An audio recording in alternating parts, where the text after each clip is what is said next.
Pokemon Sword and Shield has finally released worldwide, and I gotta say, what a time to be a Pokemon fan. We got our first generation of Pokemon on a console, Gigantamax Charizard, one of the biggest regions in the series, and people are already complaining. I mean, come on, guys. We got Gigantamax Charizard. There's nothing to be mad about. I mean, but on a serious note right now, guys, I get that you're pissed off that not every Pokemon is in the game, but death threats to Masada, like, I know you're better than that. And now we also got news that people want Trump to somehow stop the release of Pokemon, like what's wrong with you? But it's cool because even though the hype for these games were soured a bit by some pretty ungrateful fans, I gotta say, playing through just about an hour or two into these games, it's pretty damn good. I love the Galarian Pokemon added to the region, and the world itself is breathtaking, and I can't wait to really sink my teeth into the game's story. That being said, the build-up for the release of these games were quite on the hush-hush in terms of talking about new Pokemon goes, and being that, along with Nintendo taking down anybody who talks about the leaks as a thing, I really had to hold my tongue about what team I was going to use for these games. But now that the games are finally available to play, I thought it would be fun to bring back the common trend of talking about what my team for Pokemon Sword and Shield would be. Just as a heads up though, I'm only going to be featuring Pokemon that are exclusively new to the region, so any old Pokemon like my boy Charizard here is not getting picked up this offseason. He's a free agent. So this isn't going to be a best team for Sword and Shield or something like that. I'll just leave that mess for some other guy.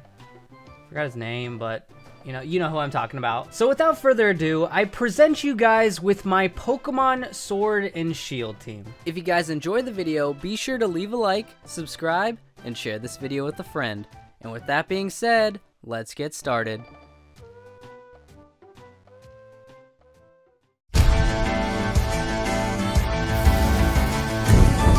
Now, to build up some kind of suspense for these videos, I decided not to talk about my starter first because I know that's a very big question on everyone's mind. So instead of figuratively blowing my load in the first 3 minutes...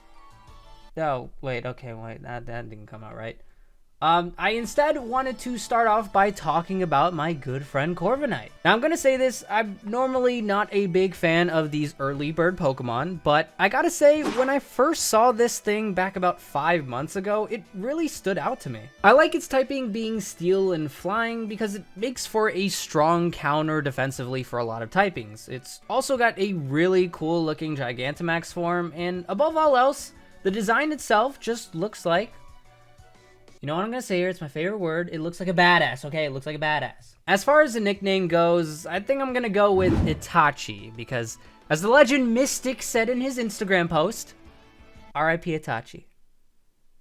The f was that Instagram post, John? And since we're on the topic of Instagram, I actually made one myself, which doesn't have that many followers, so let's try to fix that up real quick. Go ahead and follow me there, like all my posts, and get me that verified check.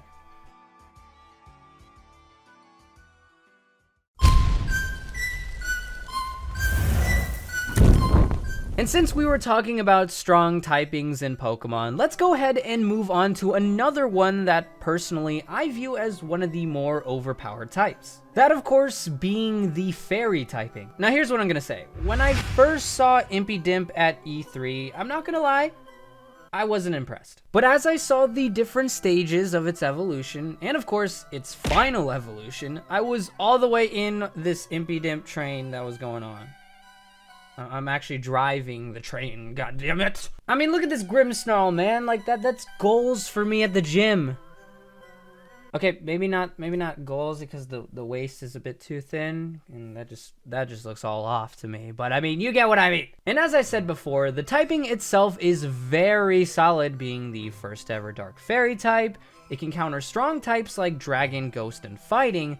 And by the way, have you seen its shiny form? I don't care how long it takes me to get this thing. I will spend the rest of my life trying to get it. As for a nickname though, I don't really have anything for it here, so I'm just gonna call it Damon, because it's a play on words with demon, and it's a cool shout out to my boy Devil D-Man, so yeah. Go check out his work.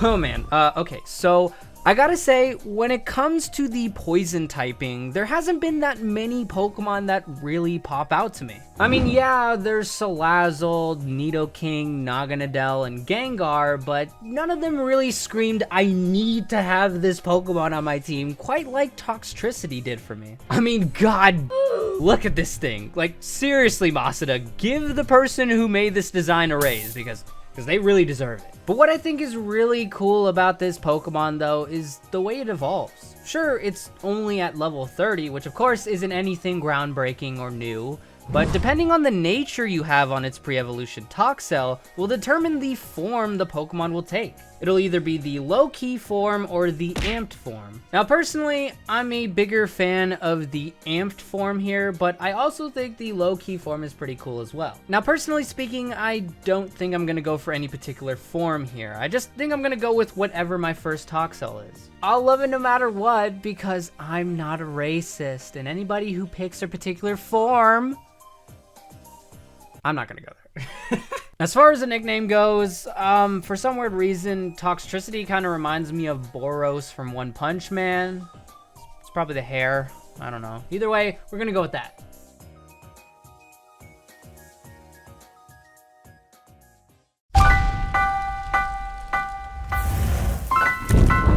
Now normally for my usual team setup videos, I always try to build a base around a fire, water, and grass core. I'm gonna say this now, for this new team that I'm building, I decided not to go with this method, but at the same time, fire is my favorite typing, so, you know, I gotta include it. So with that said, I decided that the next member of my team has to be Centiskorch. Now don't worry, I did not add this Pokemon only because it has the fire type. Obviously, that'd be a dumb idea.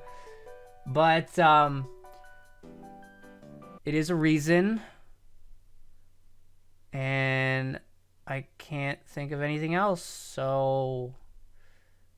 Oh, shit, that's the only reason. Now, I'm not that big of a fan of that 4 times weakness to rock, but with this typing, you can counter steel, dark, psychic, and of course grass, so it does have its perks too. Aside from that though, the design itself just looks amazing. Centipedes are really menacing looking creatures and kind of creepy too, so it works out pretty well for a Pokemon design. Combine that with the flames coming out of its face and its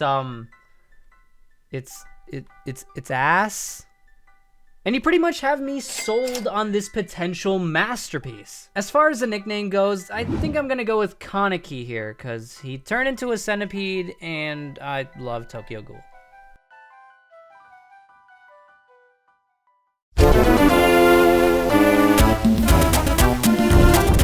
Alright, so this next entry onto this list is going to be the first new type of Pokemon I've ever done for this series. That's right, you probably guessed it, or maybe you didn't, but either way, the next Pokemon that is going to be on my team is the pseudo-legendary Pokemon Dragapult. Now usually I'm not all for pseudo-legendaries for my in-game playthrough, because for the most part, they come way too late in the game and take way too long to evolve. But honestly, I don't care, man. I love Dragapult. The designs itself are just beautiful, from Dreepy looking absolutely adorable to Dracloak looking like some cool-ass big brother with little Dreepy on its head, to finally Dragapult being an absolute unit with its menacing face and again, the cute little Dreepies on the side. And as far as battling goes, Dragon Ghost is a great typing to go with, and of course, it's a freaking pseudo-legendary, man. The stats will be insane here. Now, for a nickname, I really don't know what to go with here, so I'm just gonna go with the first name that comes to my mind, which is, I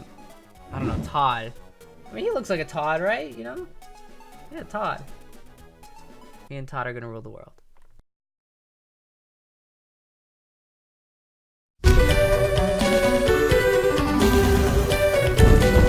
And finally, it's time to answer one of the most asked questions I get, which is, what starter Pokemon am I choosing for Pokemon Sword and Shield? I'm not gonna lie, it was pretty difficult for me to decide this year because none of them really spoke out to me as much as Pokemon like Charizard or Incineroar did. But with that said, I did make a decision, and the starter I plan to use in my first run of Pokemon Sword and Shield is in fact Sobble. Now firstly, I'm gonna say this. this. I don't really feel the water types in this region were that appealing to me. And of course, as most of you guys know, having a water type Pokemon on your team is pretty valuable to have. Combine that with the fact that there are a surprising amount of people that hate this evolution, and I gotta say, I want to support the little guy. I will say this though, the design is growing on me a lot. It's not as good as Cinderace or Rillaboom to me, but I kinda like it now. As a side note though, Drizzly is a great name for its middle stage, and it's the best design out of the 3 middle stages, don't at me. Now as far as the nickname goes, I think I'm gonna go with Kevin Durant here because the Pokemon is really f***ing skinny.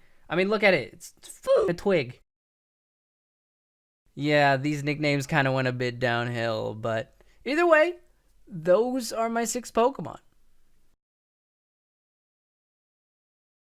Thank you guys so much for watching. If you enjoyed the video, be sure to leave a like and let me know in the comments section below. If you haven't already, subscribe to the channel and become an Eryizo today. If you want to check out the previous video I did, be sure to click the annotation on the left. And if you guys want to see some more Pokemon Sword and Shield videos, click the other annotation on the right. And with that being said, I will see you guys next time.